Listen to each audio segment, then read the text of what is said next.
negras amazônicas, tu sabe que elas têm o negócio do jambu, né? Que treme, se tu quer saber. Lá. Então, gente, pra quem não me conhece... Olha que o som ficou babado.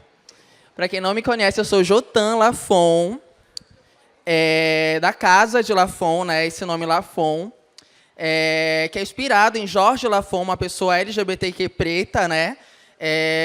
Que é a dona, né, dessa persona, né?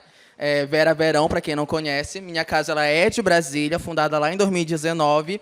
E hoje eu estou como chanter e hostel aqui para apresentar a Casa de Maniva. Eu fui convidada, inclusive, obrigada, Casa de Maniva. Obrigada ao evento, abrir espaço também para a galera da Ballroom, para esses corpos dissidentes LGBTs. Eu estou passada que a gente tem, assim, né, um negócio de um assunto, um movimento importante, né? Jessie aqui, maravilhosa. Seja bem-vinda à nossa terra, cidade das Mangueiras. O calor é babado, viu? E a gente vai botar mais fervo aqui ainda, se vocês querem saber.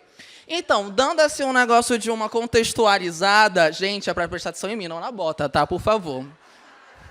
Então, dando uma contextualizada, a Ballroom ela é um movimento feito por mulheres pretas, trans, na verdade, Jorge Labeja que criou lá nos anos 70, né, com um motivo assim de Mona, precisamos celebrar corpos pretos, LGBTs, latinos, gordos e afins.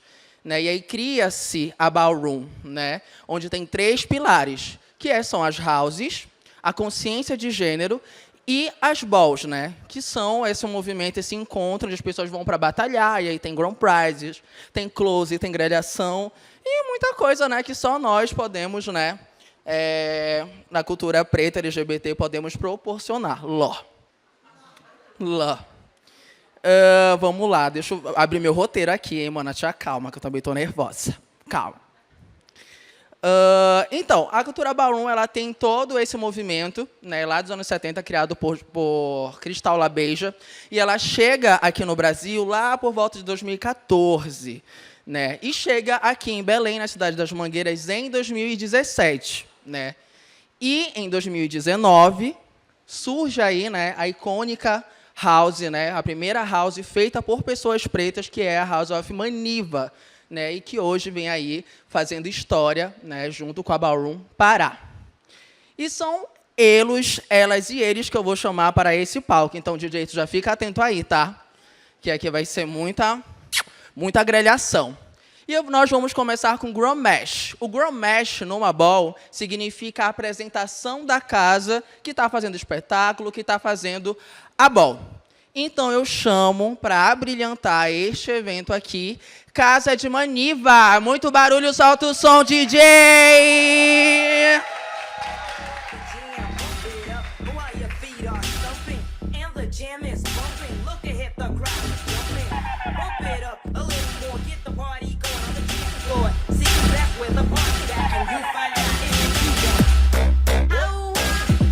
Das palmas, das palmas, das palmas, das palmas. Aumenta o som, DJ.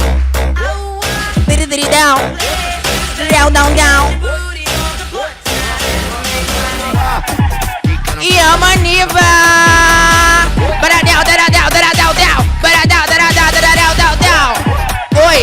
Oi, miau, miau, miau, miau, miau. Miau. Miau, miau, na palma, miau, miau, miau, miau, miau, miau, Awadari Maniva, Kila, Mamaniva,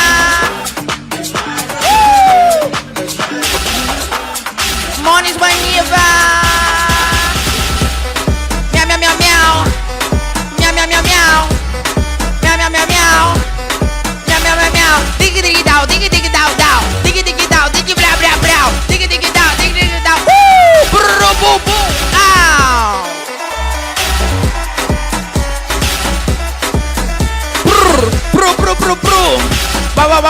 Tari Maniva. Tari Maniva. Tari Maniva. Tari Maniva. Tari Maniva. Brau, brau, brau. Brau, brau, brau, brau. Energia.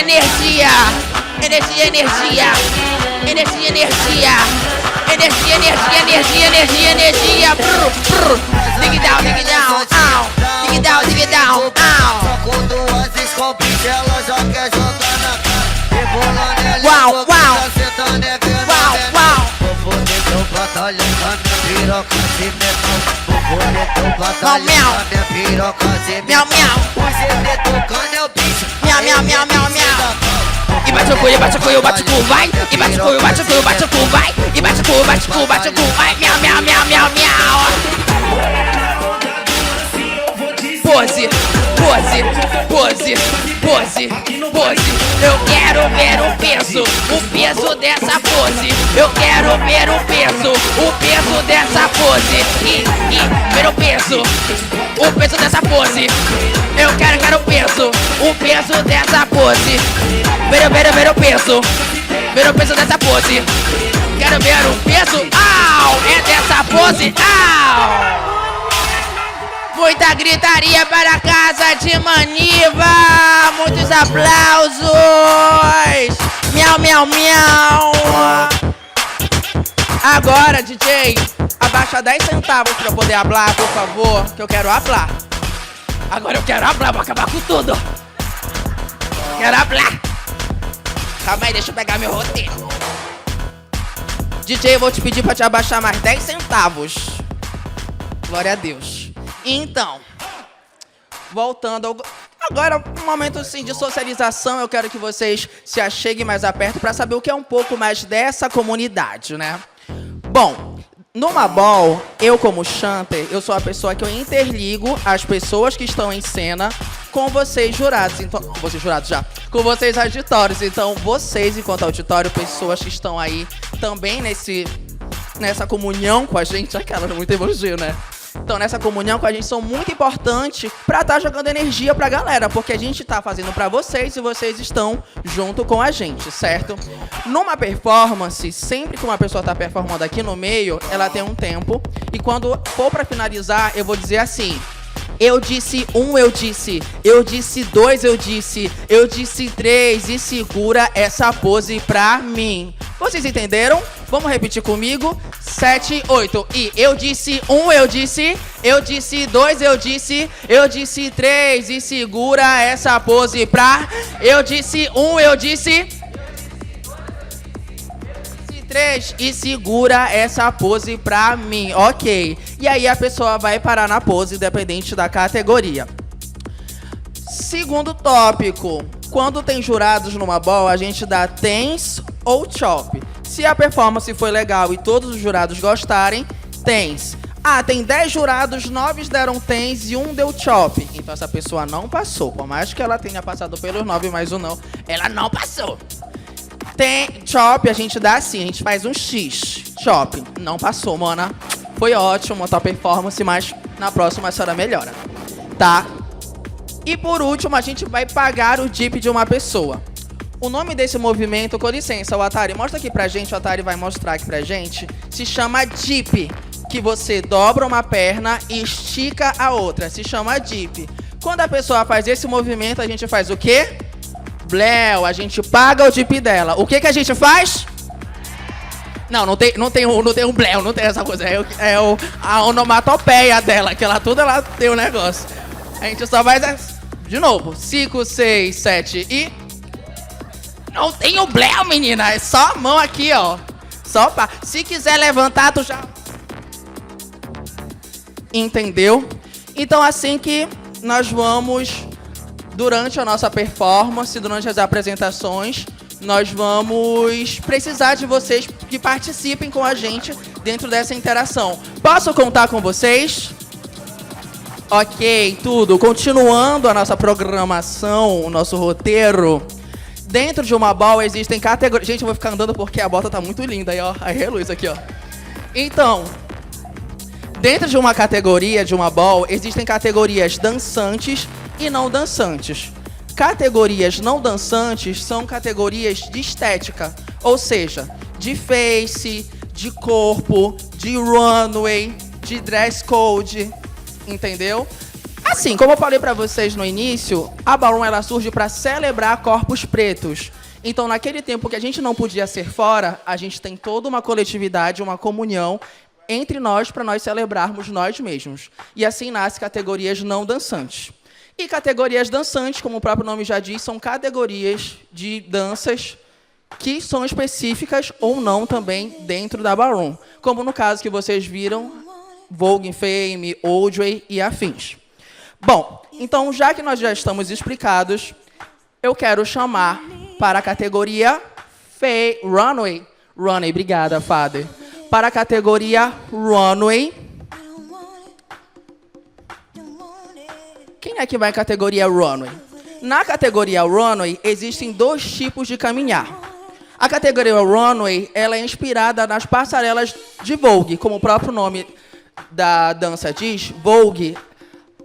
Ele é inspirado nas categorias, nas passarelas de moda de Vogue. Uma das primeiras vertentes de Runway é a European, que ela é a feminina, e a American, que é masculina. A feminina, ela se constitui a partir de um andar cruzado, onde faz uso do quadril e também de toda uma movimentação de corpo, né, mais exagerado. A American, ela já é um pouco mais masculina, então ela vai utilizar desse corpo mais pesado, desse corpo mais para baixo. E assim a pessoa pode se identificar a partir do seu processo, da sua identidade. Essa é a categoria não dançante Runway, onde você pode ser feminina, European, ou masculina, American. Categoria...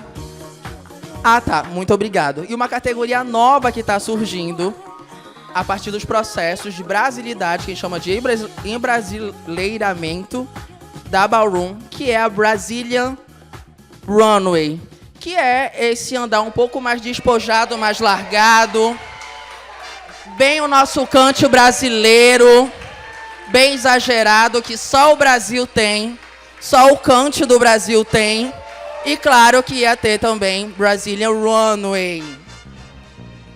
E aí, galera, é tens ou é chop? Vamos levantar, tens. Ok. Bora mais um pouco, DJ? Pode subir um som que eu quero um pouco mais de Runway. Sobe o som, DJ. Runway. Runway.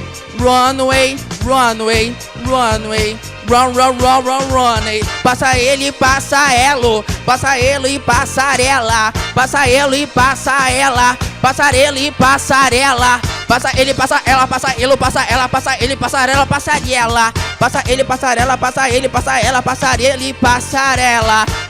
Eu disse 1, eu disse 2, vem comigo. Eu disse 3, segura essa pose pra mim. Ok, DJ, abaixa o som. A segunda categoria é Face. Como o próprio nome já diz, querida, você tem que ser bonita de rosto. Então mostra o teu rosto, mostra a tua linha do teu rosto, mana. Tudo que teu rosto tem, teu sorriso, tudo que tem direito. Categoria Face aberta. Face.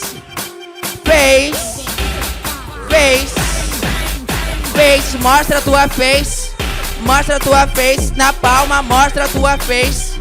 Mostra a tua face, mostra. Beleza, amazônida. É negra, é afro-amazônida. É negra, beleza negra. É face de negrona,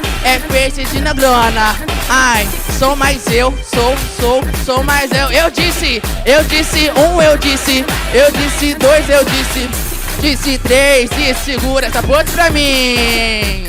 Uhul, palmas, salva de palmas. DJ, dá só um pause aí pra gente dar continuidade ao nosso rolê. Bom, e agora vamos para categorias dançantes.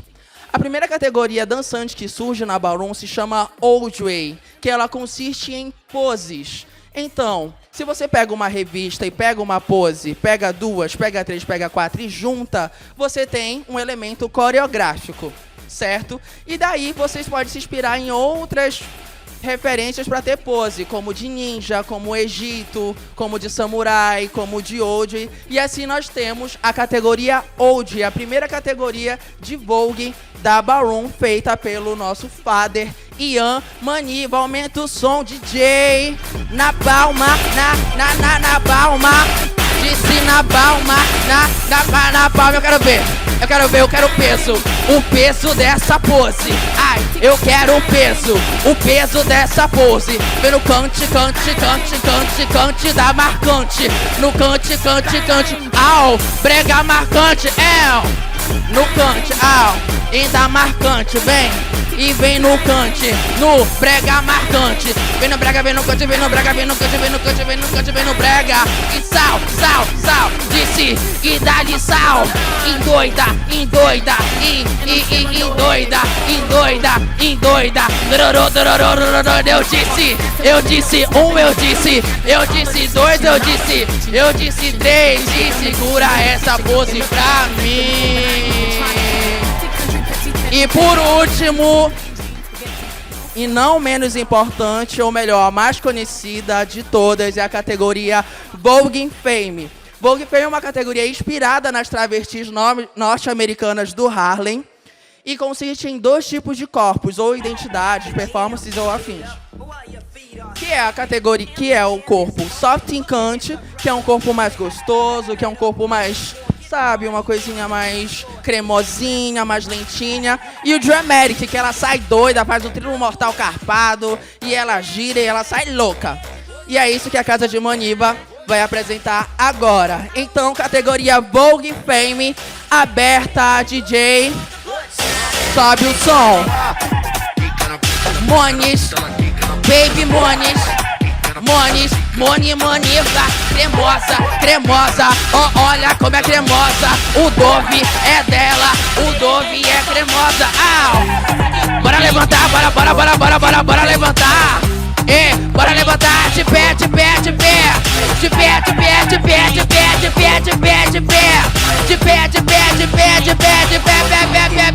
Au! Bora brau.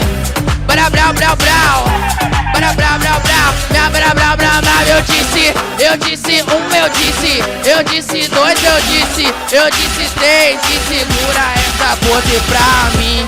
Agora é Elo, o dono do Dramatic.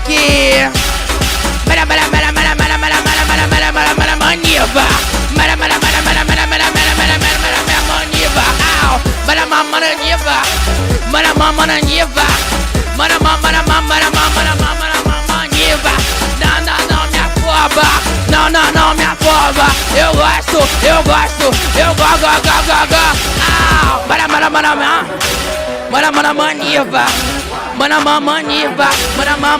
Maniva,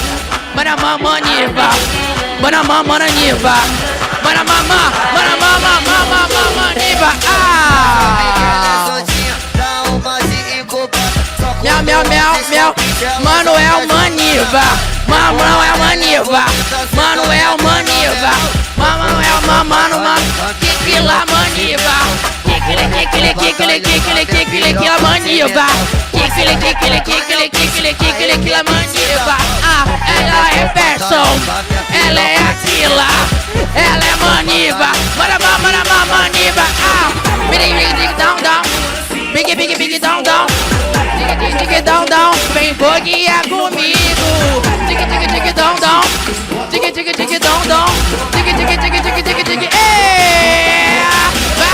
Eu disse um, eu disse dois, eu disse segura essa pose pra mim, pra finalizar. E a Maniva, vem no cante da marcante, vem no cante da marcante, vem no cante, na palma, na palma, vem no cante da marcante, vem no cante da marcante, ó, dig die,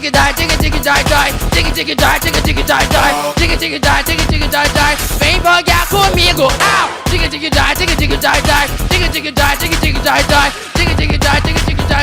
voguear comigo, au, não para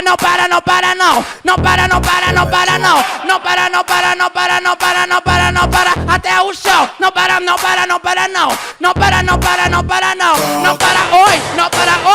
para, até o Eu disse um, eu disse dois, eu disse três. E segura essa maniva pra mim. Salva de palmas, Casa de Maniva.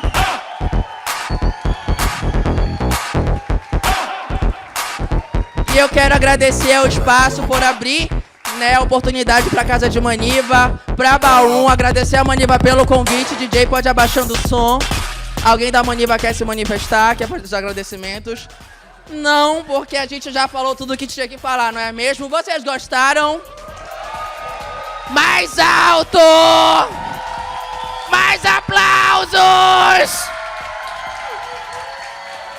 Isso é Ballroom Pará, isso é cultura LGBT preta, amazônida, da nossa terra.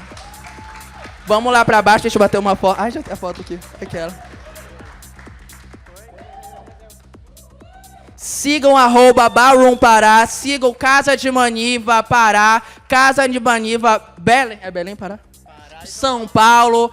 Sigam Casa de Lafon, que é a minha casa. Foi um prazer enorme estar aqui com vocês e até a próxima.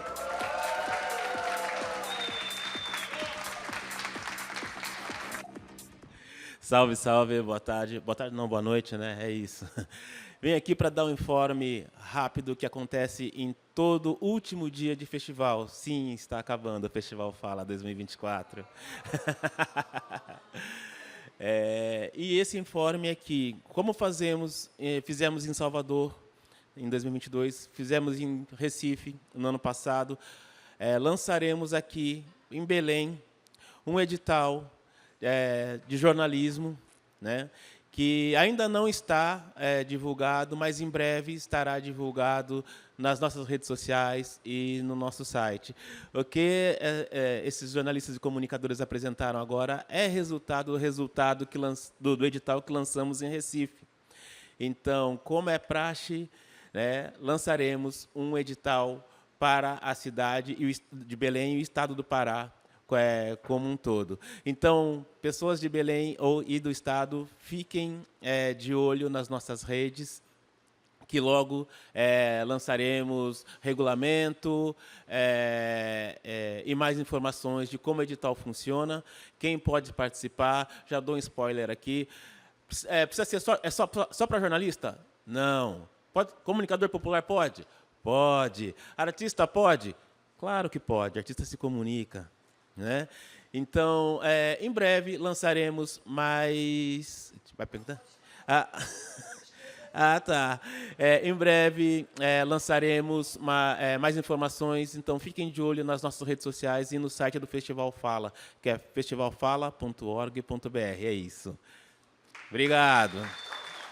E agora vem um momento muito esperado.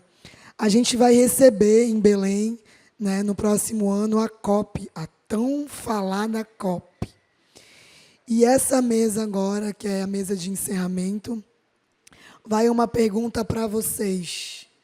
Como vamos cobrir a Conferência do Clima de 2025? Essa mesa é a oportunidade de entender a perspectiva de repórteres e pesquisadores que têm experiência na temática ambiental e nas COPs, e também a oportunidade de discutir as possibilidades de cobertura da Conferência do Clima em Belém, em 2025, com especialistas e jornalistas da área.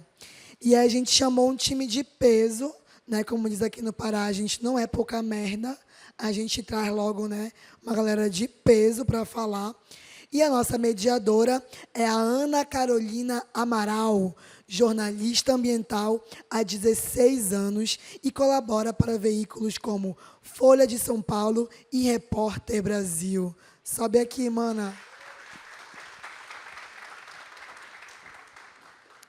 E a gente tem alguns convidados, que é a Alice de Carvalho, que atuou na comunicação da Coalizão Negra por Direitos e na Uniafro Brasil, e atualmente coordena a comunicação institucional do Instituto de Referência Negra Peregum.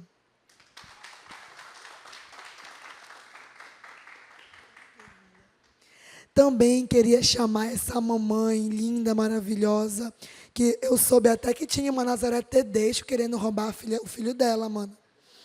Pois é. Não vou nem contar, né, Anne? Queria roubar o filho da outra, mano. A nossa linda Samela Sataré Maué, indígena do povo Sataré Maué, que compõe a equipe de comunicação da Articulação dos Povos Indígenas do Brasil e da Articulação Nacional das Mulheres Indígenas Guerreiras da Ancestralidade, além de ser embaixadora da WWF Brasil. Também queria chamar para compor essa mesa a Ana Beatriz dos Anjos, jornalista, especialista em mudança de clima e meio ambiente, e por 8 anos foi repórter investigativa na agência pública. Cobriu as 3 últimas conferências do clima na ONU.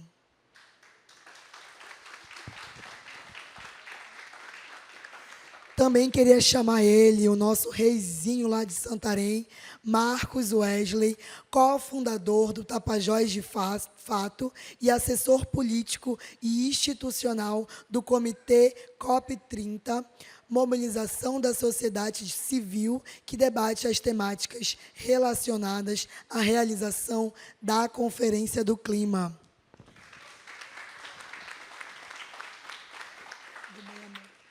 Ana, é contigo. Vai soltando com esse povo. Obrigada. Ó, você falou que você quer ser jornalista, não sei se a gente recomenda, mas se eu me sair bem aqui, eu vou tentar ser MC e a gente troca. Porque tá... gente, prazer, boa tarde. Eu sou Ana Carolina Amaral. Trabalhei na Folha nos últimos 8 anos, agora estou colaborando também com outros veículos. E fiz a cobertura das COPs desde a COP de Paris. Então, tenho dado um jeito aí todo ano de comparecer às COPs e prestar atenção ali nos corredores políticos. Mas estava comentando com a Ana que tem muitas formas de cobrir COP, né? Não existe uma receita, né? Assim, é assim que a gente se cobre COP. E aqui nessa mesa a gente tem uma chance muito especial de cruzar esses olhares, né? Então, como que a gente cobre COP como uma jornalista brasileira de um veículo convencional, de um grande veículo de comunicação brasileiro, como a gente cobre, né, num veículo investigativo, como que a gente cobre com a perspectiva de raça, com a perspectiva indígena, com a perspectiva amazônica.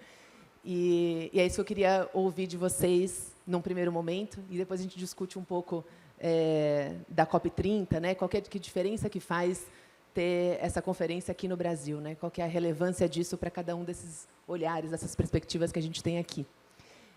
Não vou me alongar muito. Autodescrição, sempre esqueço. Vou fazer a minha para vocês fazerem as de vocês assim também, como vocês iniciarem as suas falas. Eu já ouvi isso de 2 paraenses assim, que me definiram como uma brancona de óculos. Eu acho que esse é o melhor resumo. Eu sou uma mulher branca, de cabelos castanhos, uso um óculos grande, estou com uma blusa verde, uma calça bege e um colar de borracha, que é daqui do Pará. Não sei se tem alguém que prefere começar, senão eu passo para a Alice. Deixa eu apresentar a Alice aqui, que todo mundo tem currículos incríveis. E aí, na sequência, já fica à vontade para falar um pouco da sua experiência nas COPs e o que você traz de olhar para a COP30, tá? Alice de Carvalho é bacharel em Políticas Públicas pela Universidade Federal do ABC, onde desenvolveu pesquisas acerca da segurança pública, relações étnico-raciais e memória.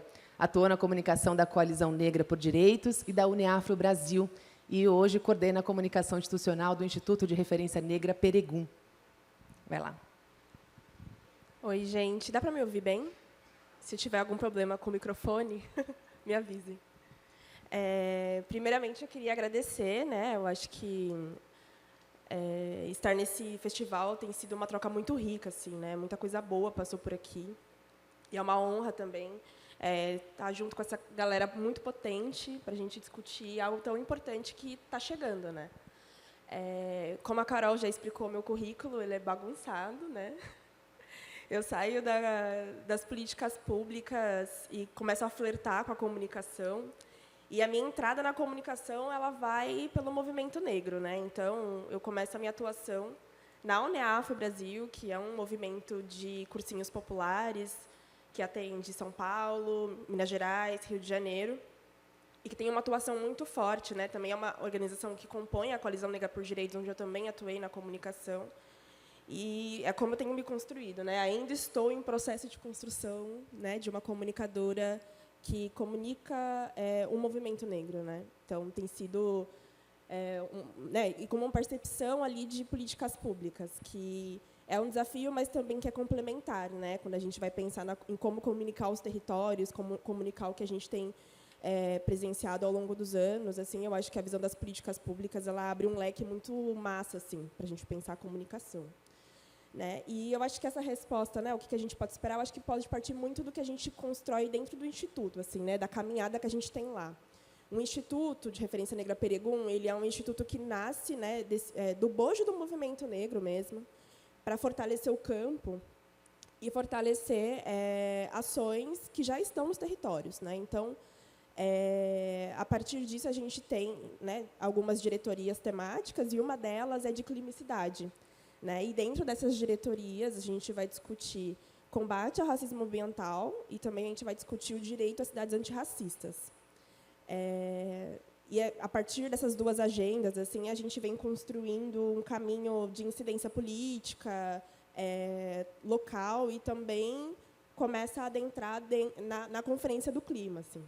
Mas, né, a gente não está inventando a roda. Eu acho que o movimento negro ele tem historicamente racializado esse debate, que é falar sobre até mesmo quando a gente falava ambientalismo e depois sustentabilidade, o movimento negro sempre nunca deixou, acho que, de pautar a política, assim, independente de como ela tenha acontecido. Eu acho que, independente dos termos que a gente vem colocando para fora, eu acho que o movimento negro sempre esteve presente, assim. E aí, nesse bojo, né, de pensar mudança climática, de pensar, enfim, cidades antirracistas, é muito louco quando a gente vê pela lente da política pública e pela lente racializada, assim. Porque, na realidade, né, é o que dá sentido para essa discussão, né, que é o que dizem, né? Se a gente vai falar sobre clima, se a gente vai falar sobre mudanças climáticas, emergências climáticas, enfim, se a gente não falar sobre raça, é negacionismo, assim, não tem outra conversa, não tem como a gente não falar sobre isso sem que isso seja algo pautado nos impactos, né, e na população impactada diretamente. Então, assim, ao longo das COPs, né, eu acompanhei a última, estive na última COP, a gente vê que a gente está conseguindo adentrar esse espaço que é de inúmeros desafios, assim, porque a gente entende agora, né? Eu lembro até que antigamente, quando a gente falava de clima e nas séries que a gente assistia, nos filmes, é sempre aquele negócio meio não levado a sério, né? Da galera que fica ali pedindo pelo clima e que é zoado, enfim. E aí agora a gente está num rolê que é muito perceptível, assim, está rolando dinheiro nisso. Tem muita grana sendo envolvida nas negociações, tem muita grana sendo envolvida nos diálogos que a gente está tendo sobre o clima, né? Está tendo um investimento em massa, assim, agora, né? Que a conta está chegando também para pessoas brancas. A gente está tendo um investimento em massa em uma adaptação, né? Que, enfim, agora a gente não está mais falando de mitigação, porque a gente já perdeu o prazo de mitigar, né? O que dava para mitigar agora já não dá mais. A adaptação agora ela é uma realidade. Mas a gente pensa, assim, no Instituto, que a adaptação ela tem que ser antirracista. Não tem como a gente pensar a adaptação se a gente não for pensar em como não revitimizar a população negra e revitimizar as populações que são impactadas, na real, pelo racismo ambiental, assim, né? E pensar justiça climática, pensar racismo ambiental. Então, nas COPs, assim, o que a gente tem visto é um desafio imenso de conseguir adentrar com as pautas que são levadas pelo movimento social, que está na linha de frente, que está nos territórios e que está realmente levando, de fato, a realidade que a gente tem, assim, né? Nas negociações. Então, tem sido um desafio muito grande e a gente está um pouco apreensivo com a COP em Belém, assim, né? Porque eu acho que a COP acontecer no Brasil, eu acho que ela evoca muitas coisas. A gente tem um movimento social organizado, assim, que é muito bonito de se ver quando a gente vai comparar com o Globo, né? Que tem pautas e que tem propostas de políticas públicas muito bem desenhadas. É uma galera de peso, assim, né? E eu falo, né, do contexto de São Paulo, enfim, eu acho que, estando aqui, eu acho que não tem outro caminho a não ser ouvir Norte e Nordeste. Eu acho que é indiscutível assim, que a gente faça esse debate também, saindo desse eixo, né? Que a gente tem falado, que é onde está a comunicação hegemônica, enfim, mas que também tem uma organização de movimentos muito forte. Então, eu imagino que a gente fica apreensivo no sentido de que é um medo de que a COP aqui seja só para negociação climática, saca? Então, eu acho que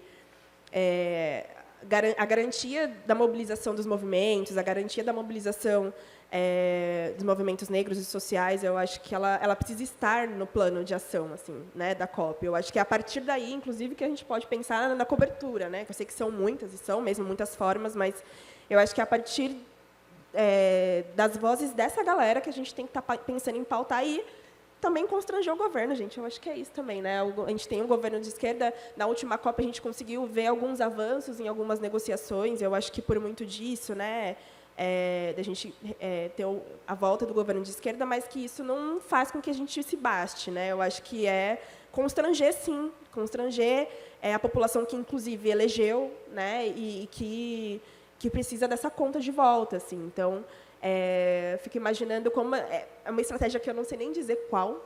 Eu acho que é muito de sentar e pensar em coletivo, assim, como a gente vai fazer isso, porque já está chegando, né? Parece que é pouco, mas não, já está chegando. A gente já tem que estar colocando para fora, assim, o que é a COP, inclusive falar o que é a COP, porque, né, no contexto brasileiro, quando a gente está pensando as pessoas quando a COP acontece fora, pouquíssimas pessoas sabem o que é a COP, o que está acontecendo e tal. E de falar o que é isso, de falar quais são as decisões tomadas e como essas decisões impactam diretamente na população, a população negra, assim, né, que é uma visão do Instituto. Então, eu penso mais por esse caminho, assim.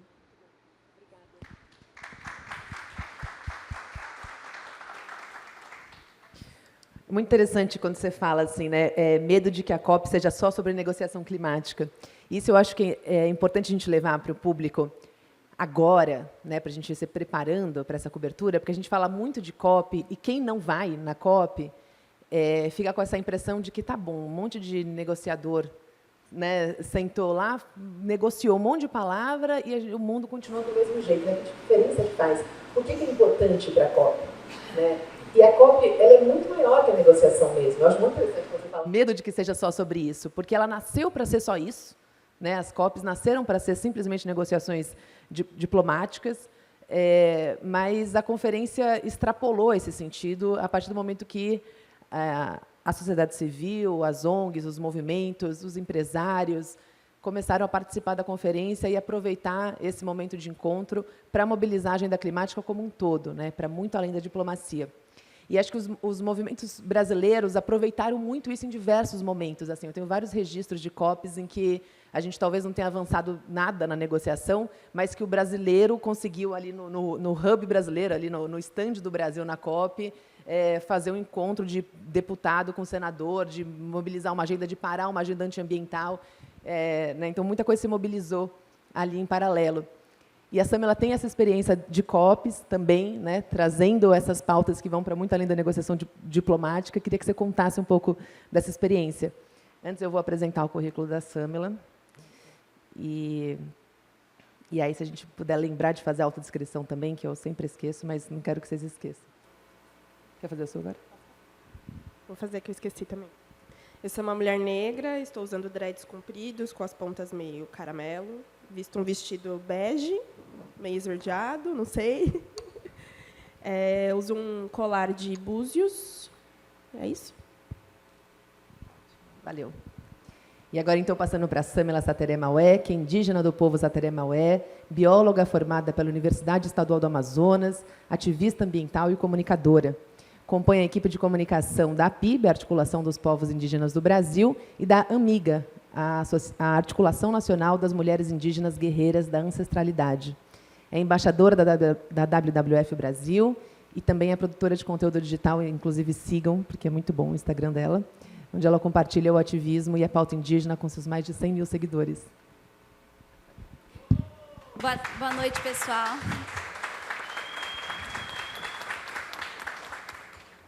Eu me chamo Sam, né? Samela, de nascimento, mas nas redes sociais Sam Sateré Maué. Eu sou indígena do povo Sateré Maué. Eu sou de Manaus, aqui do lado. Sou de Manaus, Amazonas, região norte do Brasil, bioma Amazônia. Eu sempre começo falando isso porque é muito importante quando a gente se localiza e fala nesses lugares que nós somos nortistas, nós somos amazônidas, nós somos indígenas e nós somos mulheres. Então é muito bom, é sempre bom enfatizar isso quando a gente está ocupando espaços de fala, né? Onde a nossa voz ela está sendo ouvida. Eu faço comunicação, mas não sou formada na área da comunicação, eu sou bióloga. Minha autodescrição, né? Eu sou uma mulher indígena, eu tenho cabelos compridos, estou vestindo um vestido preto com um sobretudo verde e tenho um menino no meu colo, um curumim chamado Uinoan, e ele está vestindo um body azul. E hoje nós vamos falar um pouco sobre comunicação indígena para vocês. Eu estive na COP26, em Glasgow, na COP27, em Sharm el-Sheikh e na COP28 em Dubai, e nós estamos indo rumo à COP29 no Azerbaijão. E a gente traz principalmente para a COP a pauta indígena, a narrativa dos povos indígenas do Brasil nesses espaços, que as pessoas falam como espaços de tomada de decisão, mas que a gente sabe que é espaço de foto e de apertar a mão, porque as decisões elas já foram tomadas e lá na COP eles só chegam para bater fotos e fechar a mão, dizendo que os acordos já foram feitos lá, mas os acordos já chegam lá prontos. E a sociedade civil, quando participa desses espaços, onde a gente consegue alcançar esses espaços, que é um espaço muito elitizado e muito limitado. Quem aqui tem dinheiro para comprar uma passagem para ir para fora do Brasil ou conseguir uma credencial, que é a maior briga para a gente conseguir? Se não fossem os apoios, né? Então, são espaços que geralmente a gente não está. São espaços que geralmente a gente não consegue ocupar. E a COP30 ser aqui na Amazônia já é uma vitória muito grande, porque a gente vai ter, pela primeira vez, a gente vai ter essa oportunidade de mostrar para as pessoas, né, a nossa realidade, as nossas vivências, tal qual nós somos, protagonistas das nossas narrativas. As pessoas falam muito sobre a Amazônia na COP.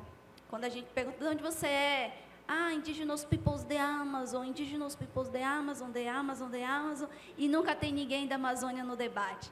E aí a gente fica se perguntando, né, onde nós estamos? Por que eu não me vejo representada nas pessoas que estão tomando decisão por nós? Por que tem sempre homens brancos ocupando esses espaços? São os nossos representantes, são as pessoas que a gente colocou lá.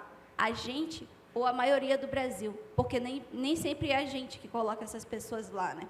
Na COP26, a gente teve uma narrativa de denúncia, porque o governo Bolsonaro, na COP26, estava falando nas COPs que estava tudo bem, que não tinha queimadas na Amazônia, que o desenvolvimento estava lá em cima, e que estava tudo bem com o governo dele, e que a gente sabia que não estava.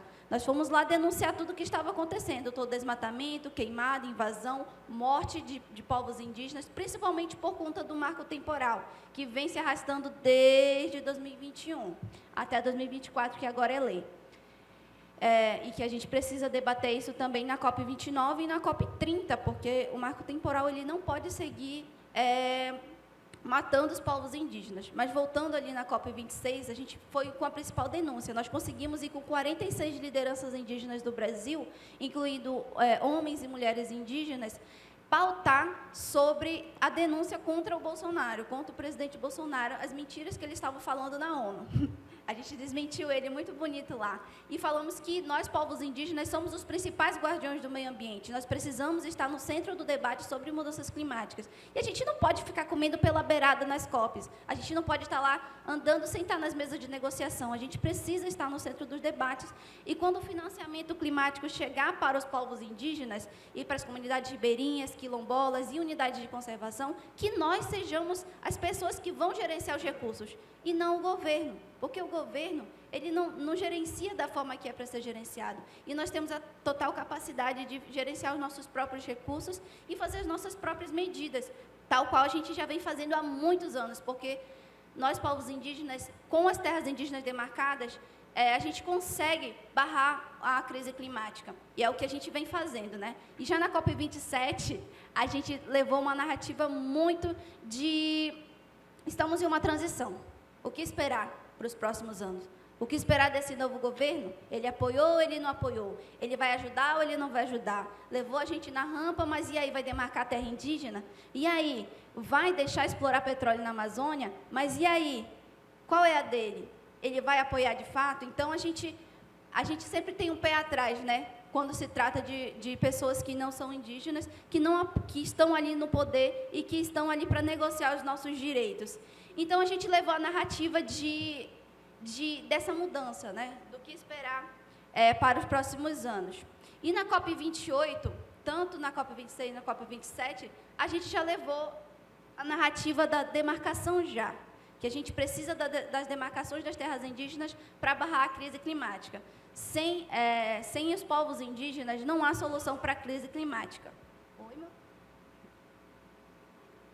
Sem os povos indígenas, não há solução para a crise climática e não tem como barrar a crise climática. Então, nós também ocupamos a COP27 com muitas lideranças indígenas para falar sobre o protagonismo dos povos indígenas na questão climática e também denunciar o marco temporal. O marco temporal é uma lei, pessoal, a Lei 14.701, que foi um projeto de lei, que foi o projeto de lei, o PL 490, que depois foi o PL 2903 e que agora é lei, mas que é inconstitucional pelo STF, que diz que os territórios indígenas só são dos povos indígenas se eles estiverem no seu território na data da Constituição de 88, sendo que nós, povos indígenas, nós somos povos originários e já estávamos aqui muito antes de Constituição, muito antes de Estado, muito antes de fronteira, muito antes de tudo isso. Então, não tem como datar uma data para que nós, povos indígenas, sejamos donos do nosso território, né? Então, a gente foi denunciar um marco temporal, que ainda se arrasta, pessoal. A Lei 14.701 está aí, e sua aplicabilidade está trazendo mortes, genocídios dentro dos territórios indígenas, inclusive aqui no Pará, onde se tem grandes investimentos em territórios indígenas, onde se tem ferrogrão, onde se tem Belo Monte, onde se tem muitas questões voltadas nos territórios indígenas e que os povos indígenas daqui desse estado, eles sofrem todos os dias, como o povo Caiapó, o povo Munduruku e o povo ali da volta do Xingu. Então, a gente precisa olhar para esses povos que sofrem, de fato, o racismo ambiental e se perguntar, onde estão os povos indígenas no debate da crise climática? Onde estão os povos indígenas na mesa de negociação? Será que as nossas pautas estão sendo ouvidas? Na última COP, na COP28, a gente teve uma reunião com a Unatone, que foi uma das negociadoras do Brasil pelo clima. E aí a gente levou a nossa pauta, a gente levou uma série, um documento de pautas que a gente queria que os grandes líderes ouvissem sobre os povos indígenas. Sobre os povos indígenas. Então, a gente, pelo menos, teve, né, essa esperança de que as nossas pautas fossem ouvidas. E agora, na COP30, o que a gente vai falar? Que está tudo bem com a Amazônia? Que está tudo bem com os povos indígenas? Que as nossas terras estão demarcadas? Que as unidades de conservação estão aí? Então, a gente precisa pensar muito bem, né? Qual é a narrativa que a gente vai trazer para a COP30? Ou a gente vai mascarar tudo o que está acontecendo na Amazônia, tudo o que está acontecendo em Belém, e a gente tem um modo de falar, né? E mostrar para inglês ver, né? Para o turista ver que está tudo bonito e que não está. A gente tem que aproveitar esses espaços para denunciar mesmo tudo o que vem acontecendo. E nós, povos indígenas, estamos fazendo isso. Nós não paramos desde a COP26, nem desde a COP27, nem desde a COP28. Agora, na COP29, nós, da Articulação dos Povos Indígenas do Brasil, a nossa equipe de comunicação, a Ariel está aqui, que ela também faz parte da nossa equipe de comunicação, é nossa jornalista lá, nós estamos traçando o nosso plano de comunicação para levar isso para a COP29 e para a gente estar pronto para a COP30 para ocupar esses espaços. Acho que é isso, pessoal. Obrigada.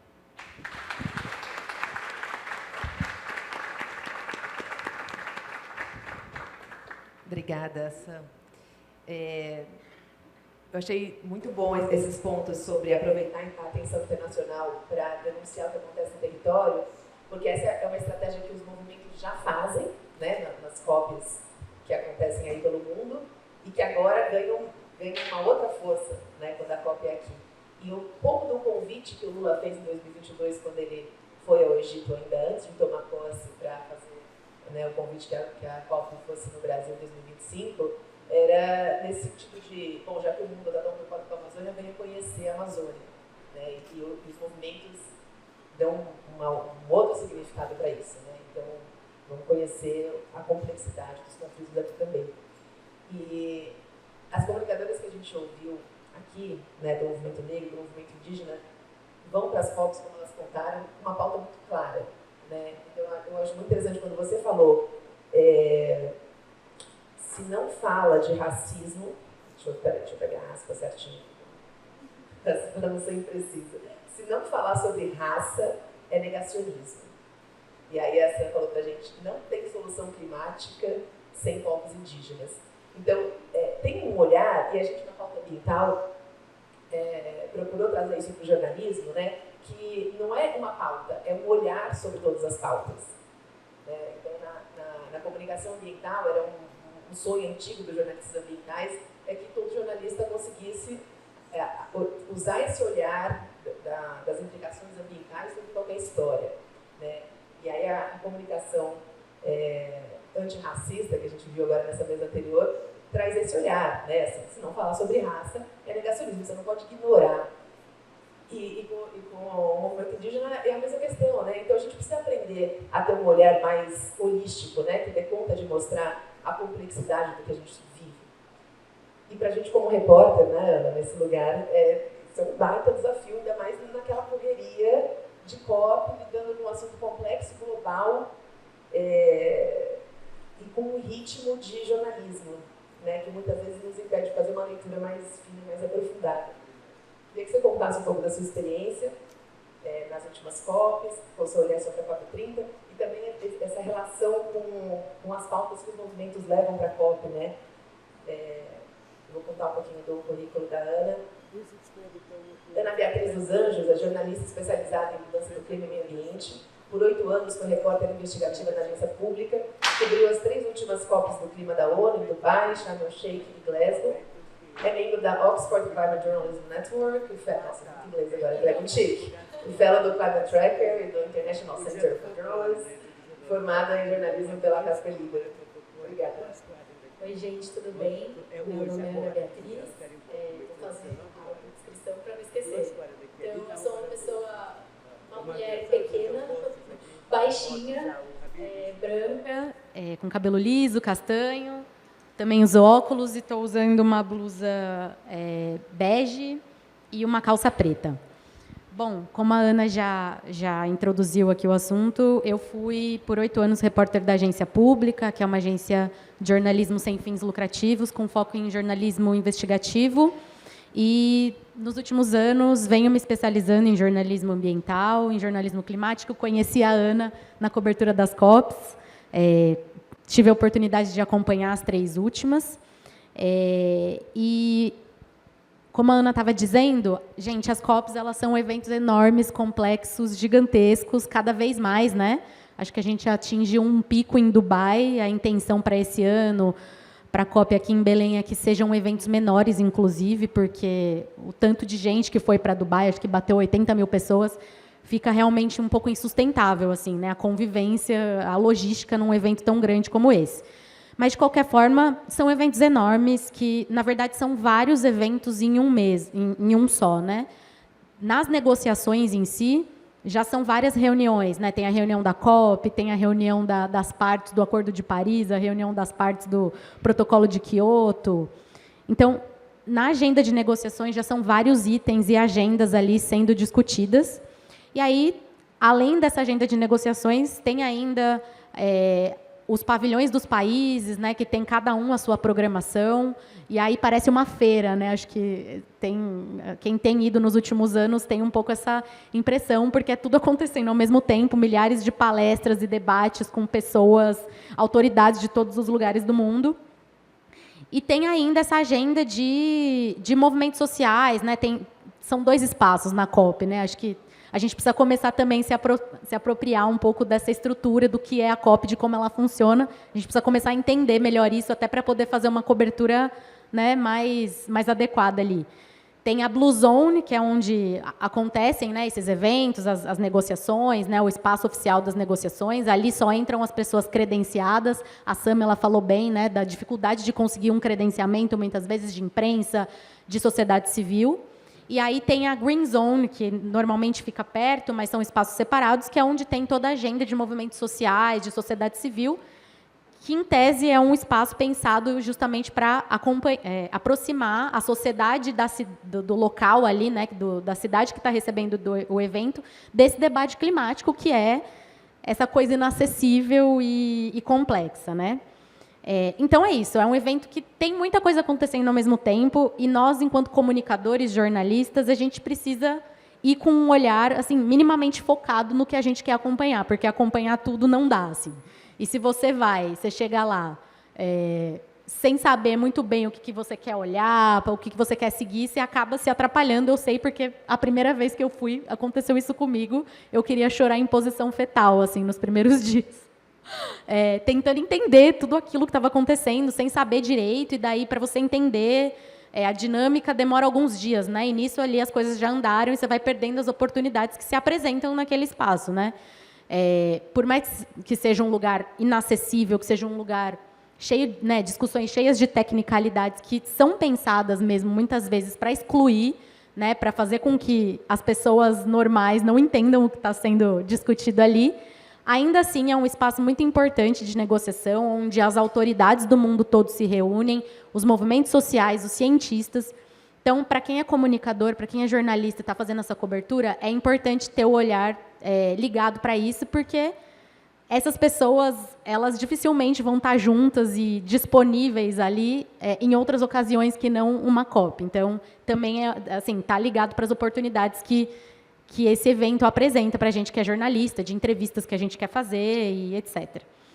Mas, enfim, voltando um pouco nessa necessidade, né, de identificar a nossa estratégia de cobertura da COP. Né? E, já aproveitando a pergunta que norteia nessa mesa, o que a gente quer dessa cobertura? Né? Como que a gente vai fazer essa cobertura? Acho que depende muito do que a gente quer da COP, né? Da história que a gente quer contar sobre ela. Assim. Acho que...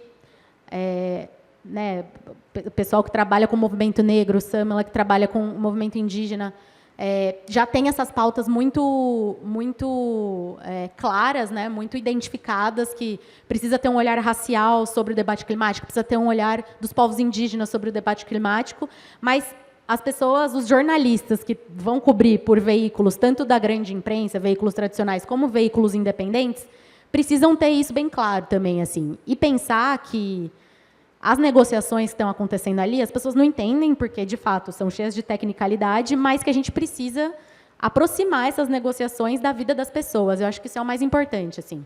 É tentar... E para isso, a gente precisa entender o que está acontecendo ali, sabe? Muitas vezes é chato, a gente não vai conseguir entender tudo o que está acontecendo, mas identificar os principais pontos, as principais pautas de negociação, e trazer essas negociações para perto das pessoas. Tentar explicar para as pessoas, para o público, o que aquelas negociações, o que está sendo negociado e decidido nesses espaços tem a ver com a vida delas, né, no fim das contas. Então, para dar um exemplo, né, na COP do Egito, Sharm el-Sheikh, COP 27, que foi em 2022, quando o presidente Lula não era presidente ainda, né, recém-eleito, foi lá. A grande pauta daquela COP, no fim das contas, foi o Fundo de Perdas e Danos, né, a criação de um mecanismo de financiamento para países que sofrem com os perdas e danos relacionados aos eventos climáticos extremos. E, assim, o que é perdas e danos, né, gente? O que é fundo, financiamento climático e mecanismo? E estava ali se discutindo como que ia ser o dinheiro desse fundo, como que ia ser esse mecanismo, se ia ser doação de governo, se ia ser finança privada. Enfim, é muito complexo, né? Mas, no fim das contas, isso tem a ver com a vida das pessoas. Assim, um país que é muito vulnerável, né?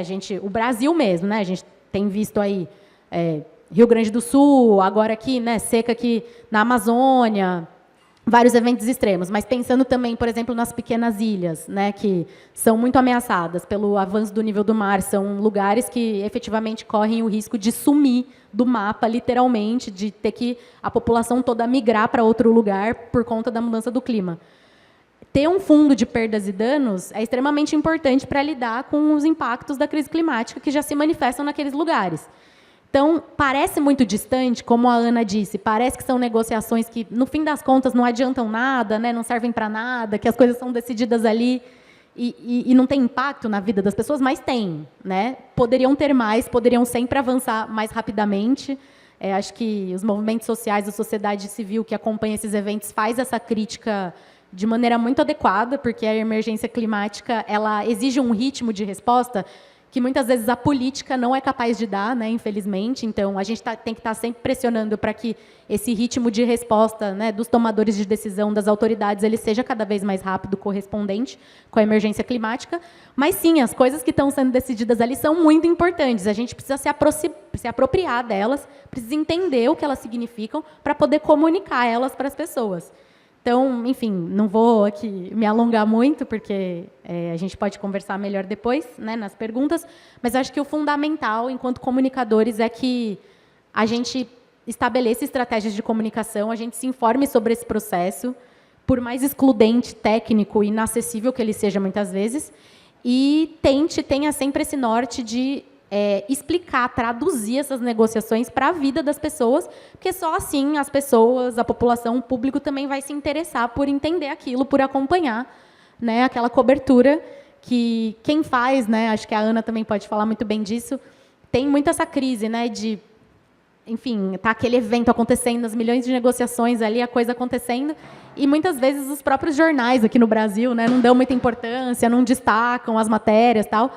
Mas eu acho que é isso, assim, é um nível muito no debate técnico que a gente tem que trazer para o nível da vida cotidiana das pessoas, dos impactos da crise climática para a vida das pessoas, e a COP30 vai ser uma oportunidade de fazer isso, assim, para a gente no Brasil, sem igual, porque a cobertura da COP30 para qualquer veículo brasileiro, seja ele tradicional ou independente, vai ser incontornável, vai dominar a pauta. Todo mundo vai falar sobre COP30 e a gente precisa estar preparado para comunicar a COP30 do jeito que a gente quer comunicar, com as lentes que a gente quiser comunicar, né, os ângulos que a gente quer abordar. Então, a mensagem inicial é essa.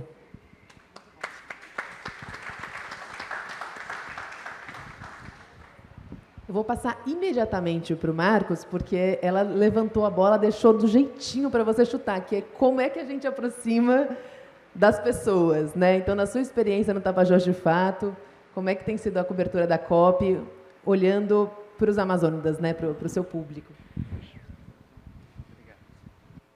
Boa tarde, boa noite já, né? Bom, eu sou um rapaz baixinho também, muito nervoso nesse momento por estar nessa mesa com estas maravilhosas. Estou com uma calça bege, um sapato preto, uma camisa amarela e branca, uso óculos, sou branco, tenho cabelo castanho escuro.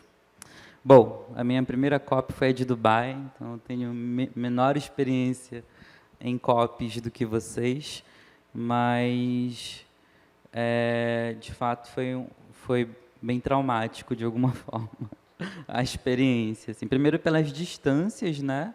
De um pavilhão para outro, e, de fato, muitas coisas acontecendo, muitas coisas que a gente queria nem que fosse olhar de perto para ver como é que era. Eu acho importante dizer que eu sou teu vizinho, Sam, de alguma forma, que eu sou ali de Santarém, da região que tem as praias mais bonitas do Brasil, segundo a revista Eu. E é isso, né? É importante demarcar isso também. Mas, enfim, eu acredito que o trabalho de cobertura da COP, enquanto comunicador, né? Não apenas, enfim, enquanto organização.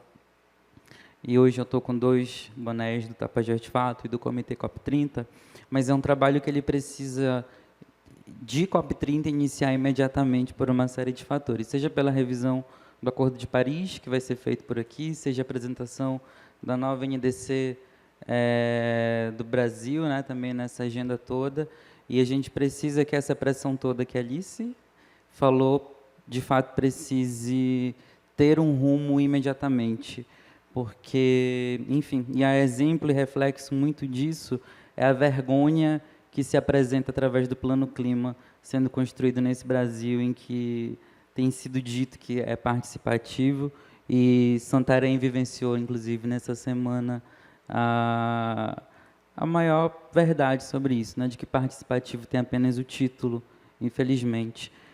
Quando, novamente, foi como uma COP, né? As pessoas ali numa sala de reunião decidiram que seria proposto e fizeram um seminário com o movimento social para dizer que era participativo apenas.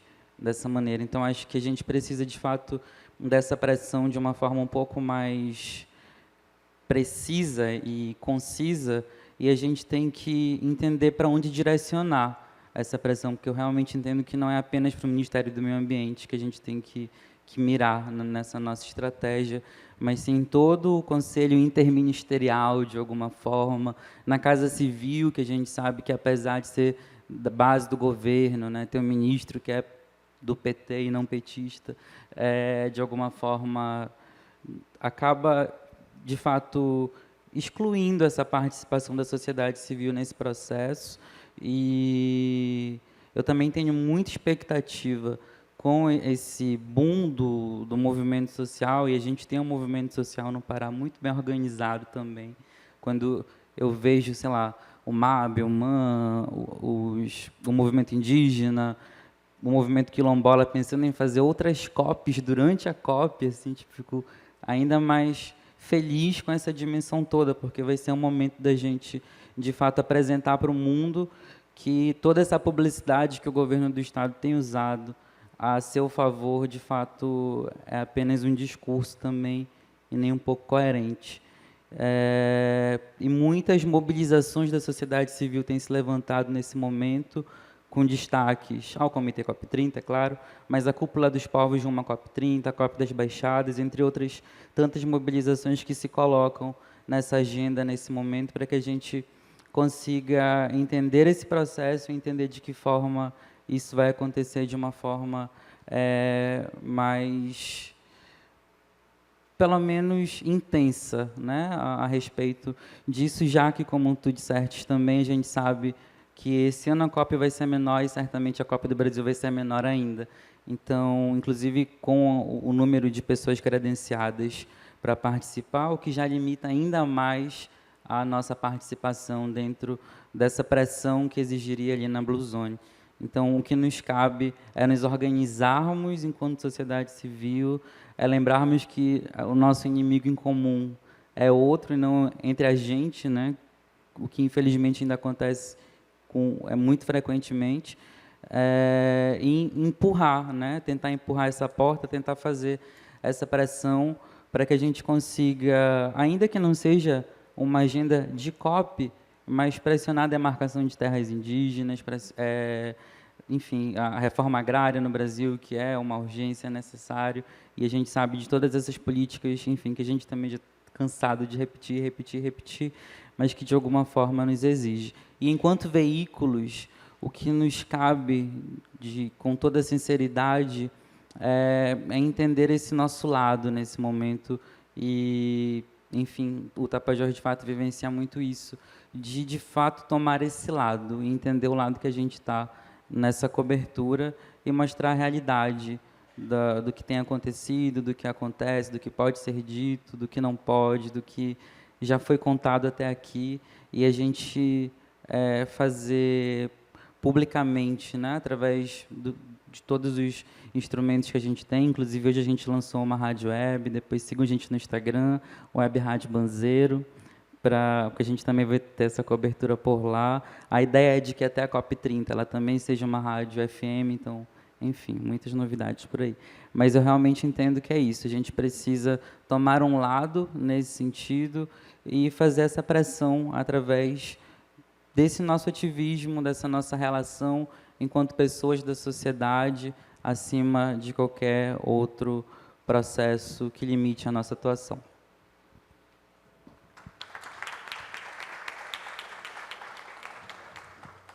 Obrigada, Marcos. Olha, tem um monte de pergunta aqui. Deixa eu só fazer uma checagem contigo antes de abrir para todo mundo. Você falou do comitê, queria que você contasse um pouquinho desse chapéu, porque eu só conheci o seu chapéu de Tapajós de fato. E essa experiência dessa reunião, do Plano Clima, também acho que é legal. Certo. Bom, o Comitê COP30 é uma mobilização da sociedade civil, que nasceu a partir, inclusive, da COP de Dubai. Eu acho importante destacar isso. A gente ficou sabendo que o governador, junto com uma mineradora que atua aqui no estado, iam fazer um jantar para 300 convidados e a sociedade civil não estaria presente, né? E esse evento recebeu o título de lançamento da COP30, no Brasil e, de fato, a sociedade civil não estaria... Até porque a gente não ia, né, se fosse convidado, mas, pelo menos... Então, a gente decidiu tentar entender como é que a gente ia participar desse processo, se a gente ia participar, então, desse processo. E, a partir disso, enfim, aconteceram reuniões de trabalho, enfim, de criação de governança, de se entender o que a gente era de fato, até que em abril a gente lança o chamado para a sociedade civil a partir de 4 eixos de trabalho, que são uma agenda de NDC, que é para, de fato, produzir um documento de NDC participativo, popular, com a nossa cara, com, enfim, com proposições que venham aqui dessa relação, respeitando todas as outras NDCs, claro, que já são, enfim, já estavam sendo criadas e que estão sendo criadas e que serão apresentadas também até a COP. Um grupo de trabalho que debate as negociações da COP, para que a gente também busque ali um diálogo com diplomatas, com outros agentes negociadores também, para tentar fazer essa pressão de uma forma ainda mais presente, né, para que eles notem a nossa atuação, pelo menos enquanto sociedade civil. A gente tem um GT de infraestrutura e cuidado, que tem debatido as obras e os impactos das obras da COP30 para Belém, não apenas para Belém, mas, enfim, para todo o Estado, porque todo o Estado tem sido preparado de alguma forma para isso. E dentro da infraestrutura a gente tem um cuidado, né, que é mais uma agenda de segurança, porque, afinal, é uma expectativa de 200 mil pessoas, né, para Belém, uma cidade que tem 11 mil leitos de hotel. Então, é isso, entender um aspecto de cuidado físico e digital das pessoas durante a COP, e o grupo de trabalho de comunicação, que vai debater, que vai apresentar para a sociedade um pouco desse resumão dessas agendas que o Comitê COP30 tem. A gente explora mais as perguntas, isso porque já é um pouco da agenda da COP30, né? Que para onde a gente precisa olhar. Eu tenho várias perguntas aqui, mas eu queria saber como é que vocês estão aí de perguntas. Tem já, né? Vamos fazer uma sua, uma aqui, eu vou costurando. Só você, tem mais gente aqui, ali. E tem alguém com microfone para rodar? Não tem, né? Tem, não. Você é um voluntário? Não. Só um informante.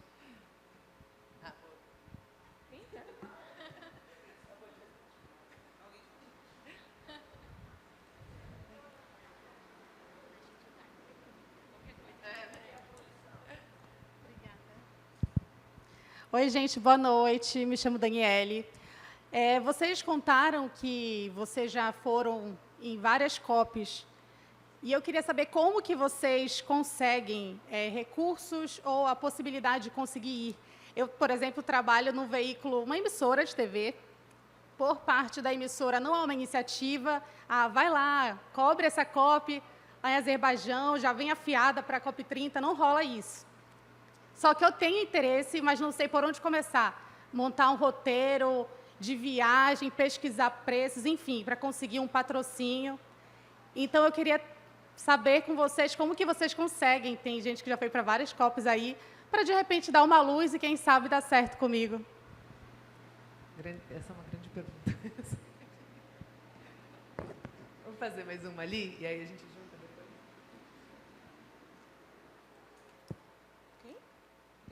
A gente riu de nervoso, tá? A hora que a gente ouviu. Eu nunca sei como que eu vou. Mas eu acho que sempre Aponta, gente. Fica mais fácil. Pronto.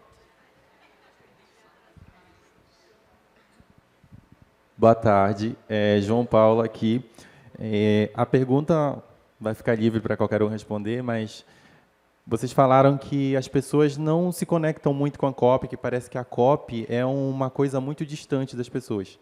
E por isso que não há um interesse muito grande pelas COPs anteriores, assim, está tendo agora. E a COP30 no Brasil, considerando o poder que as nossas organizações, movimentos sociais, que a gente conhece, como conectar a COP com a vida das pessoas e fazer elas ter interesse pela COP através da comunicação? quais são as estratégias que vocês sugerem para outros veículos que estão aqui que façam esse trabalho um ano antes da COP30 para que a gente tenha uma população engajada, não que para participar das negociações, dos eventos, mas para ouvir um programa de rádio, assistir a TV, ler uma notícia no site e demonstrar esse interesse e querer participar, pelo menos desta forma. Muito bom. Eu acho que as duas perguntas são interessantes para que todos respondam, né? Porque todo mundo está se fazendo essas duas perguntas. Como é que a gente vai? E quando a gente chegar lá, como é que a gente mostra para as pessoas que isso é importante, que isso é interessante, né? Eu vou dar um pitaco rapidinho, e aí eu passo a bola. Quando eu comecei a cobrir COP, que foi a de Paris, lá em 2015, eu fui por conta própria. Nunca recomendo isso para ninguém, né? Mas é porque eu estava saindo de uma viagem que sobrou um dinheiro e eu falei, vou colocar isso numa passagem. Fui daquele jeito mais amador possível, assim. Mas para mim foi importante porque essa primeira cobertura como freela, na época, para a revista Época, me deu a experiência mínima para me inscrever nas bolsas. Porque eu vi que as bolsas, as fellowships que abriam, te exigia, assim, né? Você coloca lá um link de uma matéria que você já fez sobre clima. E eu, embora eu fosse jornalista ambiental, fui pesquisar as minhas e falei, caramba, eu não tenho material de clima, estava escrevendo de outras questões ambientais. Então, ali me ajudou. E aí, a partir do próximo ano, ali que foi em Marrakech, aí já abriu uma bolsa e eu usei essa experiência para me candidatar. E tem anos que tem mais bolsas, dependendo do contexto ali, da conjuntura, e anos mais difíceis. No ano passado, eu fui com 3 apoios, assim, foi uma coisa costurada. Até saiu uma nota no site do Lúcio Flávio Pinto, eu vi ontem, que fala assim, a repórter Ana Carolina Amaral foi para Dubai com apoio do Arapiaú, da Internews e de mais um. A Folha não poderia ter custeado? Ele escreveu uma nota, achei ótimo. Porque, assim, a maioria de nós precisa ir costurando esses apoios. E as COPs são caras, né? A hospedagem é cara, a alimentação é cara. Mas, assim, você acumular alguma experiência, mesmo que não seja em COP, né? Mas você escrever sobre clima aqui ajuda você, né, se candidatar nessas bolsas, quando abre essas oportunidades, assim.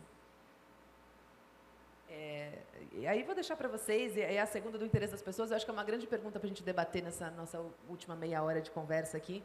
E junto com essa pergunta, né, como fazer as pessoas se importarem com a negociação, eu queria acrescentar a isso quais são as questões. Né? Eu achei interessante que você trouxe, Marcos, que você falou, a gente precisa pautar a NDC urgentemente. Quer dizer, não é esperar novembro de 2025 para falar desse assunto, é agora, enquanto esse plano está sendo construído.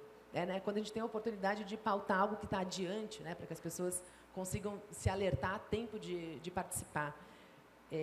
Então, acho que essa é uma preocupação que eu tenho, é como pautar a NDC. E a outra é como acompanhar as obras da COP, que é uma pauta chatíssima, tá? Muito chato ter que ir atrás de obra, como é que está, a obra está pronta, vai ficar pronta a tempo e tal. Mas, embora ela seja muito chata, ela é muito importante, porque ela vai garantir, primeiro, que a COP tenha condições de ter sucesso político, né, da organização funcionar minimamente, para que se chegue num acordo, e também para garantir participação, né? Como eles contaram aqui, a Ana explicou muito bem, assim, a COP, para além da Blue Zone, para além do espaço dos negociadores, tem uma área muito maior para a sociedade civil, para empresas, para a academia, né, para as universidades. Então, essas pessoas que querem vir para a COP vão ter onde se acomodar, ou vão ficar em outra cidade, ter que viajar 2, 3 horas para vir para cá. Então, essas questões, eu acho que são importantíssimas que a gente acompanhe desde já, para que a gente tenha COP, né? Ter uma COP minimamente viável. Vou parar de falar com essa bola, quem quiser. Quer ir, Ana?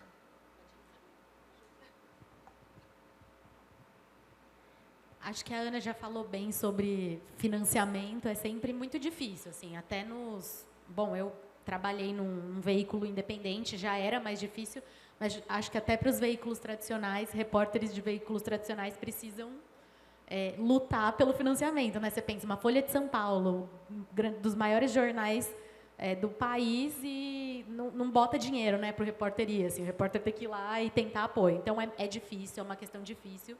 Tem essas bolsas, se você quiser, depois a gente pode até passar algumas dicas, tem que ficar atento, assim, porque elas abrem as inscrições bem antes, né? Então, bolsas para jornalistas, Mas é o mesmo conselho que a Ana deu, assim, começa a fazer pautas de clima. Eu sei que é difícil, às vezes, né, que dentro das próprias redações há resistência. Mas vocês que estão aqui em Belém, acho que esse é o momento, assim, não tem momento mais propício para isso, né? E, infelizmente, com eventos extremos, as secas, né, acho que precisa, né, começar a construir currículo, né, portfólio, desculpa, é a palavra certa, porque daí você tem mais condições de conseguir esses financiamentos. Agora, a pergunta do colega ali, sobre como conectar a COP30 com a vida das pessoas. É muito difícil, eu não tenho uma resposta para isso. Assim, acho que quem vai para esses eventos sempre vai com ideias novas de tentar fazer sempre melhor do que fez no ano anterior. Mas eu acho que um primeiro passo é explicar o que é mudança do clima para as pessoas, assim, porque as pessoas não sabem nem o que é mudança do clima, sabe? É o básico do básico. O que é a COP, né? É a Conferência do Clima da ONU. Qual é o objetivo maior da COP? É frear os impactos da mudança climática. Então, assim, o que é mudança climática? Por que existe mudança climática? Né? Combater o negacionismo de dizer que a mudança climática não é por ação humana, né? Não é por ação antrópica. Acho que tem que partir desses básicos, assim, principalmente agora que ainda falta mais de um ano, né, para a COP30 acontecer. Acho que as pessoas precisam se familiarizar com esses conceitos básicos, porque sem entender isso, não vai entender o que é uma negociação. Esses conceitos, né, que muito vão ser falados daqui para frente, NDC, gente, o que é uma NDC? Né? Explicar o que é NDC, que é a meta climática do Brasil sob o Acordo de Paris. Não só do Brasil, né, de todos os países, na verdade, que são as metas de redução de gases de efeito estufa, né, de emissões. Que as novas NDCs estão para ser propostas agora, nos próximos meses. Né? Como a Ana disse, é agora que a gente precisa comunicar sobre isso, porque é agora que a coisa está acontecendo, é o momento de incidir, né, sobre esse processo também, que, na verdade, acontece dentro do governo, é uma coisa super fechada, infelizmente, mas se existe um momento de falar sobre isso, de discutir sobre isso, é agora. Né? Depois, quando a COP acontecer, a COP aqui 30, em 2025 em Belém, as NDCs já vão estar postas, os países já vão ter apresentado as NDCs. Então, claro que, né, se houver a constatação de que as NDCs são insuficientes para cumprir a meta do Acordo de Paris, vai ter um barulho, né, vai ter, enfim, a sociedade civil vai ter uma pressão muito grande para que isso entre nas negociações, mas esse processo está acontecendo agora. Então, assim, não sei se essa é a resposta certa, se isso é a forma mais adequada de comunicar a COP, mas acho que tem que começar pelos básicos, principalmente.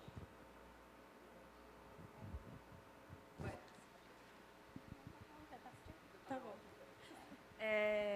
Sobre o financiamento, não tem nem o que dizer também. Eu acho que é meio que igual para todo mundo, principalmente no Brasil, que é muito difícil conseguir recursos, assim, né? Mas no Instituto, a gente não tem pleiteado recurso para jornalismo, que eu acho que tem uma diferença ali para a imprensa, que é muito mais difícil a gente conseguir um acesso de imprensa lá. A gente vai como organização da sociedade civil, né? Então, como uma representação e tal, para estar nas mesas e tudo.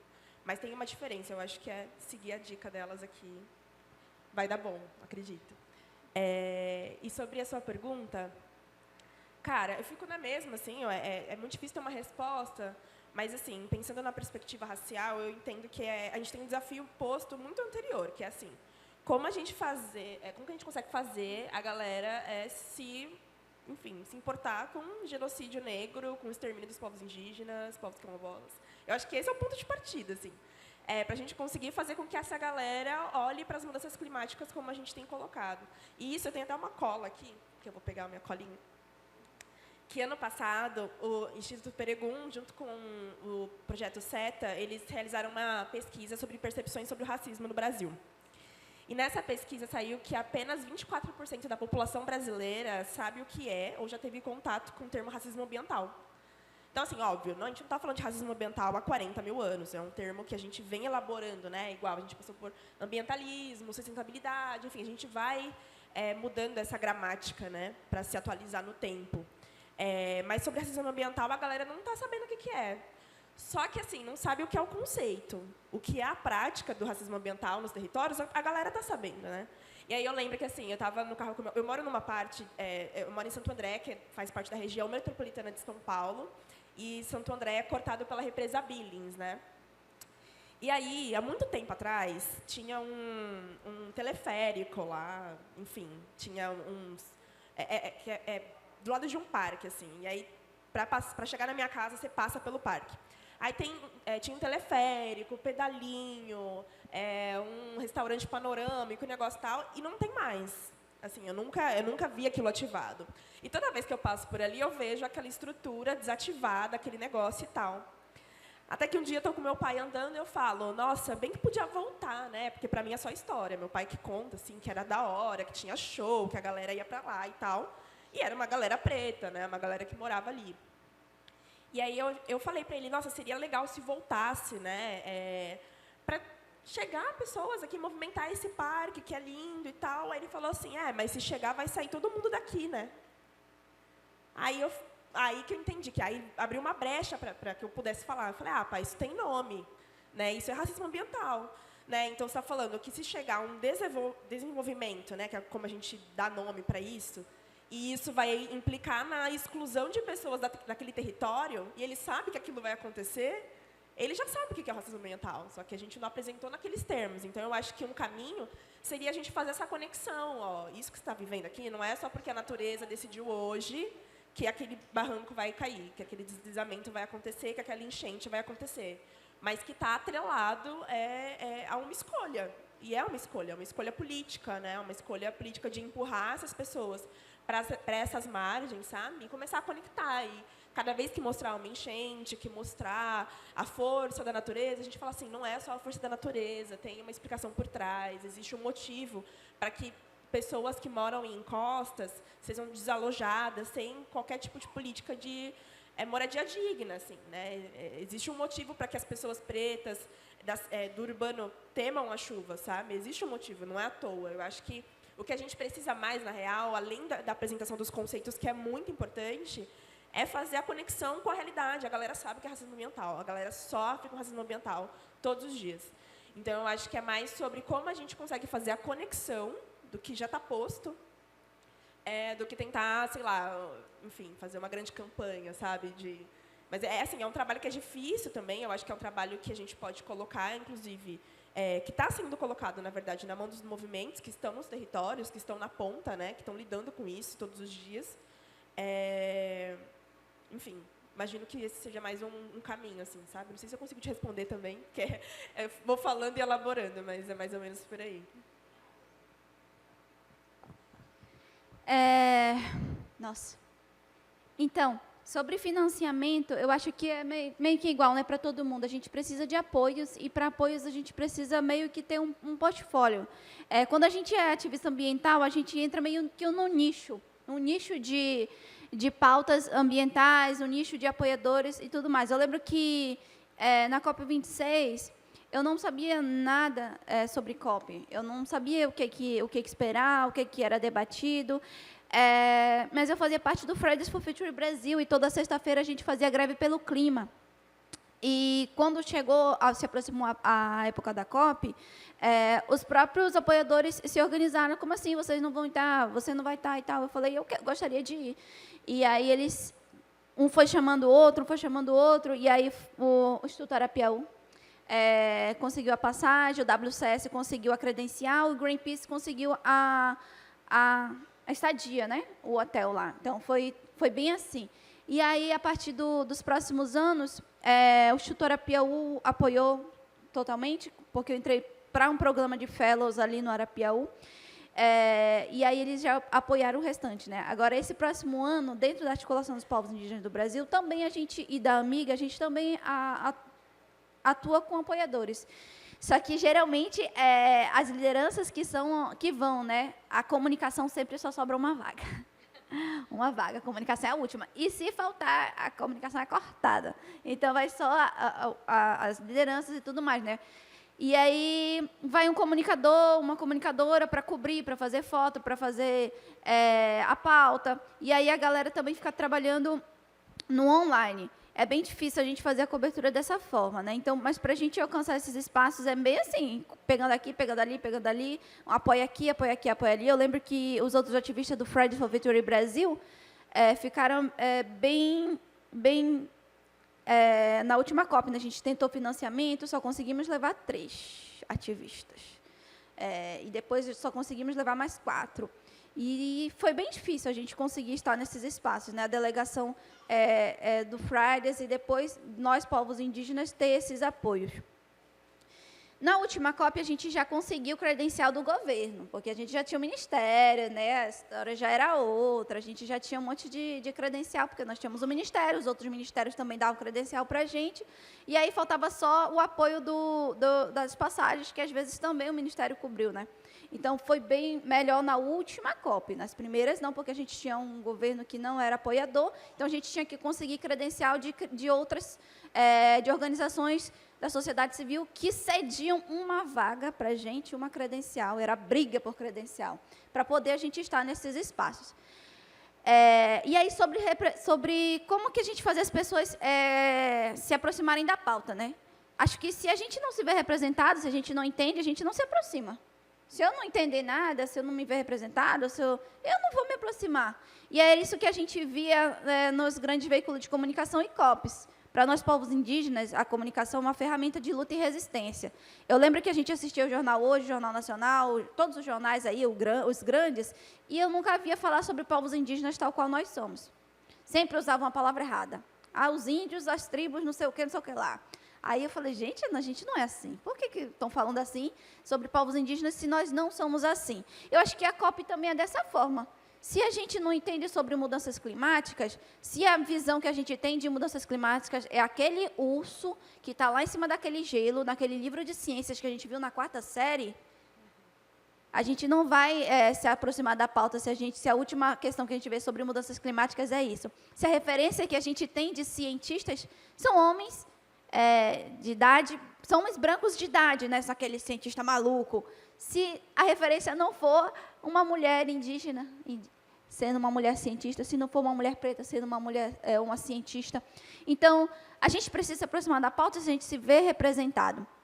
Então, a gente, cobrindo a COP, a gente traz essa narrativa para dentro da nossa realidade. Como a Mamana falou, para dentro da nossa realidade.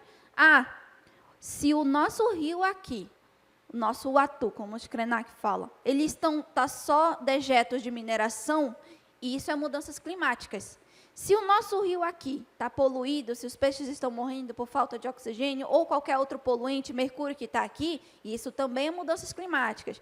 Se tem um projeto de desenvolvimento passando por dentro do meu território, sem consulta pública, desmatando e matando, isso é mudanças climáticas. Tudo isso a gente vai resolver aonde? Lá onde eles vendem os peixes, lá na COP30. Se os governantes vendem o peixe lá, que está tudo bem, e aqui não está tudo bem, então eu preciso me apropriar dessa narrativa para eu desmentir ele e falar o que realmente está acontecendo. Então, isso que a gente traz para os nossos parentes, eles não sabem, eles não vão saber o que está sendo debatido lá, o que é mudanças climáticas, o que é racismo ambiental, o que é crise climática. Mas aí a gente traz para a nossa narrativa, para o nosso viver. Vamos ficar sem farinha, vamos ficar sem peixe, vamos ficar sem açaí, e agora? E aí a gente traz essa narrativa da crise climática.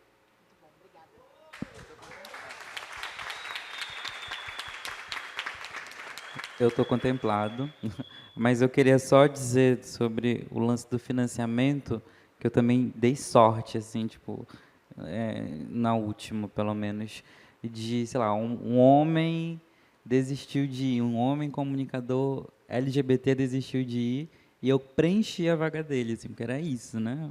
Pessoa. E da Amazônia, ainda ganhei mais um chapeuzinho na hora de selecionar.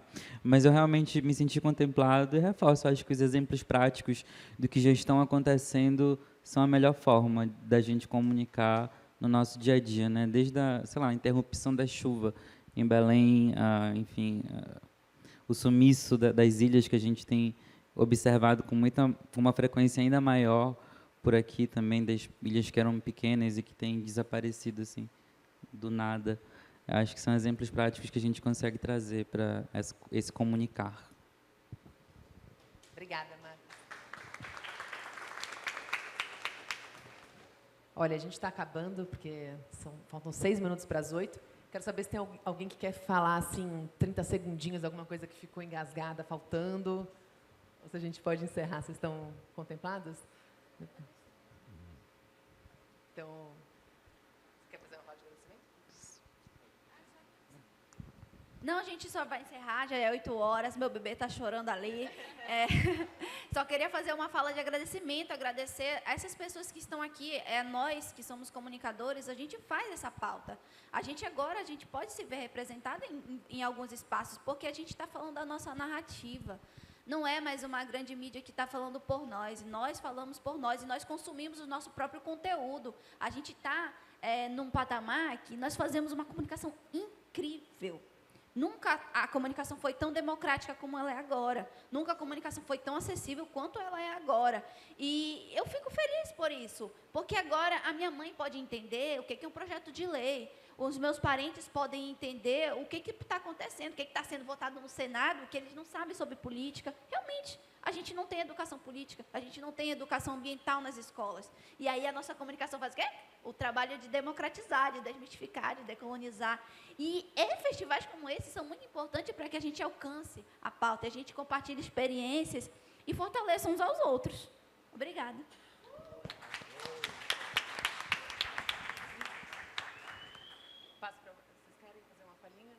Eu vou falar uma coisinha só que ficou engasgada, que a Alice trouxe. A Alice trouxe um ponto da adaptação, quando você falou assim, quando a coisa começa a ficar difícil para as pessoas brancas, aí o dinheiro chega para a adaptação. E vocês lançaram as cartilhas, né? Então tem uma conexão importante da pauta de adaptação, que eu acho que é uma coisa que também precisa começar a ganhar força agora, que é, ainda mais no contexto de eleição municipal, como é que a gente lida com a agenda climática nos territórios, né? Que é onde está perto das pessoas, onde as pessoas têm acesso às lideranças políticas, aos representantes, e a adaptação também é uma chave para a gente falar de todos os outros problemas, né? Não dá para falar de clima, quando a gente fala de adaptação, sem falar de raça, de gênero, de indígenas, né? De todas as outras questões sociais. É que eu esqueci um ponto muito importante e fui lembrado agora, mas o Comitê COP30 está com inscrições nesse momento para outras organizações da sociedade civil que queiram fazer parte da sua estrutura. Então, enfim, acessem lá o Instagram, Comitê COP30, aí lá na bio tem o link que direciona para um formulário que tem as informações de governança, entre outras, de estrutura do comitê, e vocês podem conhecê-lo e, se interessar, inscrever-se para fazer parte do comitê também. Muito bom. Gente, muito obrigada.